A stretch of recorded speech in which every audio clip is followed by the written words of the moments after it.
নমস্কার বন্ধুরা, good morning. তোমরা সবাই কেমন আছো? আশা করি ভালো আছো, আমিও ভালো আছি। আজকে সকাল সকাল অর্ডার এসে গেল আমার মেয়ের। ওর অফিসের খাওয়া নিয়ে যাবে, মাংস সবাইকে খাওয়াবে। আমার মেয়ে রুটি আর মাংস। আর সে একবার আমার হাতের খেয়েছে, ওদের খুব পছন্দ হয়েছে, তাই বলেছে কাকিমাকে বলবি আরেকদিন মাংস করে দিতে। তাই যাই হোক, তা মেয়ে বললো, মা তাহলে আজকে আমি একটু দেরি করে যাব, তুমি একটু মাংস করে দাও। আর ঠিক আছে, রুটি মাংস সেই বসে গেছি চাটা খেয়ে। তারপরে এখন রেডি করছি। আমার আবার মাংস আনা হয়ে গেছে আর আটাও মাখা আছে। এবার আমি করছি, এখানে পেঁয়াজ কাটছি। দেখো ঝাঁঝে আমার চোখ দিয়ে পুরো জল বেরোচ্ছে, হেভি ঝাঁঝ। আর মেয়ে আবার একটা কাজে একটু গেল, অফিস থেকে একটা কাজে ব্যারাকপুরে দিয়ে গেল, আবার রিটার্ন আসবে। এসে ও 11টা সাড়ে 11টার মধ্যে নিয়ে বেরিয়ে চলে যাবে। এই আমি পেঁয়াজ কাটা হয়ে গেছে, এখানে পেঁয়াজ কেটে নিয়েছি। আমি বলেছিলাম যে আলু দেবো নাকি, বললো না আলু দিতে হবে না, একদম মাখা মাখা করে মাংস আর রুটি। চলো, আমি হলো ওইদিকে পেঁয়াজ কাটা হয়ে গেছে। এবার ওইদিকে আমার বর মাংস এনে রেখেছে। চিকেনটা করব বলে এখানে কড়াইতে তেল দিয়ে দিয়েছি, কড়াই বসিয়ে। আর এখানটা আছে পেঁয়াজ আর টমেটো আছে। আর এখানটাতে আছে আদা বাটা, জিরে বাটা, রসুন বাটা, নুন, হলুদ, একটু চিনি, গরম মশলা সব মিক্সড করে নেবো। একটু লঙ্কার গুঁড়ো আছে, সেটার মধ্যে দিয়ে দিয়েছি। একসাথে মিক্সড করে ওটা দিয়ে দেবো, কষাবো। তা এবার তেলটা আমার গরম হয়ে এসছে, একটু ফোড়ন দিয়ে দেবো। এখানটায় আছে দেখো, একটু মেথি আছে, শুকনো লঙ্কা, তেজপাতা দিয়ে দিচ্ছি।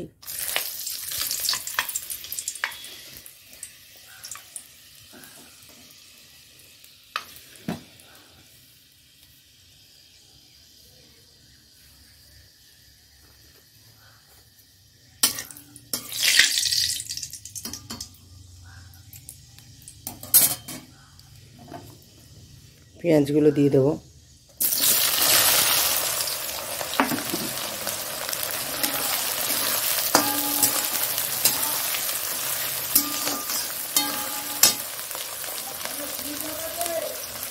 একটু নুন দিয়ে দিচ্ছি এর মধ্যে, আর একটু চিনি দিয়ে দিচ্ছি, তাহলে জিনিসটা সুন্দর হবে।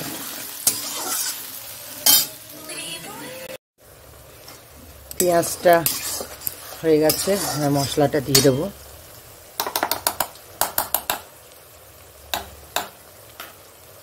মশলাটা একদম পুরো করে নিয়েছি।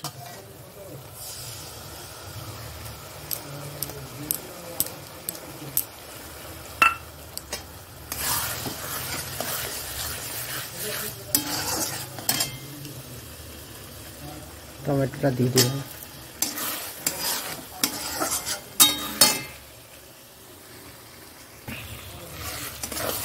হয়ে গেছে, মাংসটা দিয়ে দেবো।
হয়ে গেছে, বা একটু জল দিয়ে দেবো। এই জলটা রেখেছি, এটাই দিয়ে দেবো।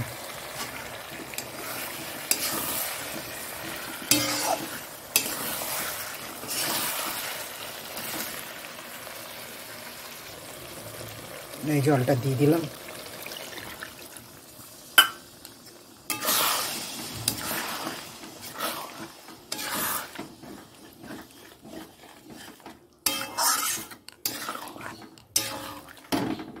ফুটুক, নামিয়ে দেবো। মাংসটা হয়ে গেছে, নামিয়ে নিয়েছি। এবার এটা ভরে দেব। রুটিও হয়ে গেছে, রুটি ভরা হয়ে গেছে, রুটি এই যে ভরে দিয়েছে। এবার স্নান টান করে চলে এলাম, মেয়ের সব প্যাকিং করে দিলাম। মেয়ের এক বন্ধু এসে নিয়ে গেল সব, কেন একবার গেল ব্যারাকপুর গিয়েছিল, ওখানে স্যার এসেছিলো, স্যারের সাথে ওর ড্রেসটা নেবে বলে, তা ওখান থেকে আবার বাড়িতে আসবে, এই জন্য শ্যামনগর স্টেশনে বসেছিল, ওর বন্ধু সব খাবার নিয়ে গেল, গিয়ে দিয়ে আসলো। তা সব প্যাকিং করে দিয়েছি, মাংস রুটি আজ সবাই খাবে।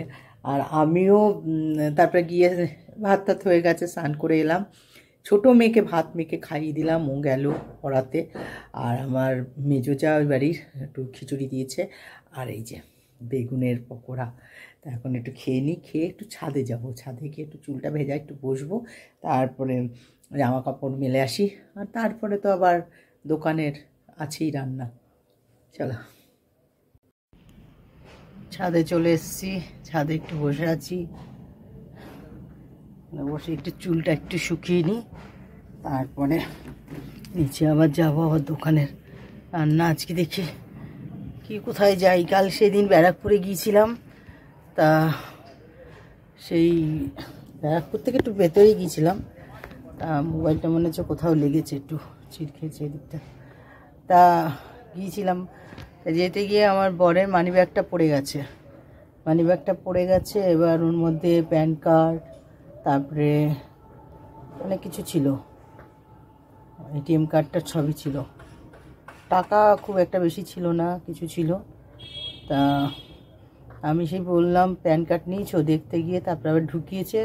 এবার যেহেতু টোটোতে এরকম তিচিরে বসেছিল, পড়ে গেছিলো, ব্যারাকপুর এই হসপিটালের সামনেই পড়ে গেছে, রেনবো হসপিটাল আছে ওখানে পড়ে গেছে। তা সন্ধ্যেবেলা একজন ফোন করে জানালো সে পেয়েছে, ভদ্রলোক সোদপুর থাকেন, কুরিয়ার সার্ভিস নিয়ে গিয়ে, যাই হোক সেলসম্যান খবর দিয়েছে, তাই আনতে যাব, দেখি আজকালের মধ্যে। ভদ্রলোকের বাড়ি সোদপুর মনে হচ্ছে। মানুষ ভালো আছে, উনি পেয়েছে, ফোন করেছে, যেতে হবে, দেখি কখন কবে যাই।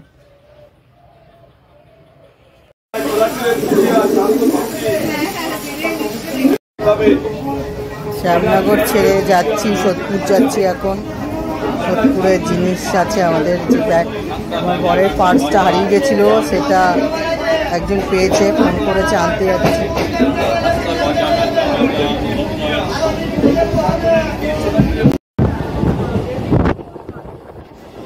সোদপুরে নামবো,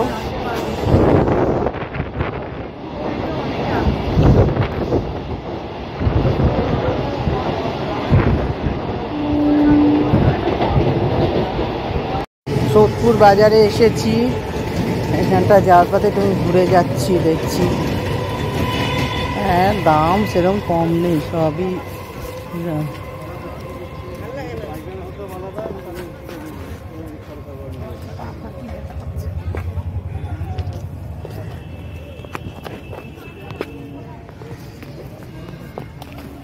ওই যে মনে আছে কোথায় যেন দিয়ে দিয়েছিল।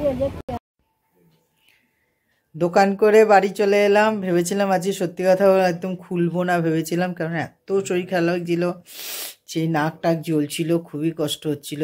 তারপরে ইয়ের থেকে সোদপুর থেকে আসলাম, সোদপুর থেকে ওইটা নিয়ে চলে এলাম, আমার পরের যে ব্যাগটা হারিয়ে গেছিলো, পড়ে গেছিলো, একজন ভদ্রলোক পেয়েছে, তারপরে ফোন করেছিল, ওর মধ্যে প্যান কার্ড, তারপরে আধার কার্ড সব ছিল, এটিএম কার্ড ছিল, সবই ছিল, যাই হোক পেয়েছে, তা নিয়ে চলে এসছে। তা মোটামুটি সবই পেয়েছে, কিন্তু ব্যাগের ভিতরে টাকাটা ছিল সেটা আর পাইনি, টাকাটা মনে হয় বের করে নিয়ে নিয়েছে, টাকাটা আর দেয়নি। আর আমরা কিছু বললাম না, তারপরে বকশিস চেয়েছে, 80 টাকা দিয়ে এসছি কিছু খাওয়ার জন্য।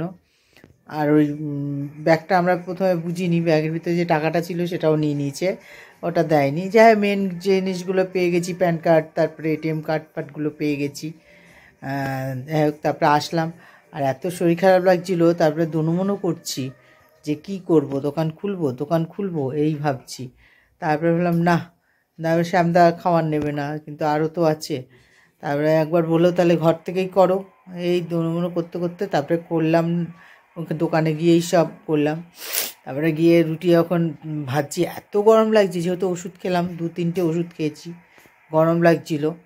তা সোয়েটারটা আর পরলাম না, সোয়েটারটা খুলেই করলাম। তারপরে দেখছি আবার একটু ঠান্ডা ঠান্ডা হাওয়া দিচ্ছে, আর পরে নিয়েছি। যাই হোক, এবার বাড়ি চলে এসেছি, আর ভালো লাগছে না আর বসতে। তা চলে এসেছি, এবার ভাবছি একটু কিছু খাবো। আর মেয়ে বিরিয়ানি এনেছে, বিরিয়ানি দেখি একটু খাবো, খেয়ে দে ঘুম দেবো ওষুধটা খেয়ে। যাই হোক, আমার ব্লগটা এখানেই শেষ করছি। আর যদি কিছু ভালো লাগে একটা লাইক করো, কমেন্ট করো, শেয়ার করো, সাবস্ক্রাইব করে দিও। সবাই ভালো থাকো, সুস্থ থাকো, আমার পাশে থাকো। Tata, good night.